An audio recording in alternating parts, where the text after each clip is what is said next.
കിട്ടിയോ finally second കിട്ടി guys.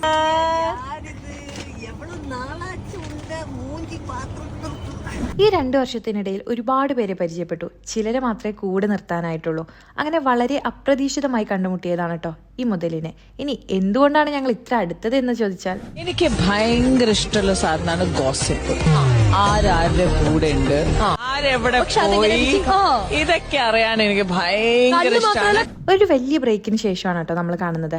Mark and സേവിന്റെ Vishu ഷൂട്ടായിരുന്നു ഇന്ന്. മറ്റുള്ളവർക്ക് സെറീന ഭയങ്കര ആറ്റിറ്റ്യൂഡ് ഇടുന്ന ആളാണെന്ന് തോന്നുമെങ്കിലും ശരിക്കും ഇതാണ് കേട്ടോ. സെറീനയുടെ അമ്മ എപ്പോഴും പറയാറുള്ള ഒരു കാര്യമുണ്ട്, 10 മിനിറ്റിന്റെ ഷൂട്ടിന് നിങ്ങൾ പോയാൽ മിനിമം 3 മണിക്കൂർ എടുക്കുമെന്ന്. കാരണം ഷൂട്ടിനേക്കാൾ പ്രധാനം ഞങ്ങൾക്ക് ഞങ്ങളുടെ സംസാരമാണ്.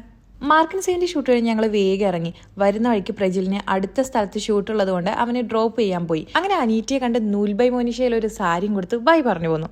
സത്യം പറഞ്ഞാൽ ഞാനും സെറീനയും 1 വർഷത്തോളം പരിചയം ഉണ്ടായിരുന്നെങ്കിലും അടുത്തത് പതുക്കെയാണ്.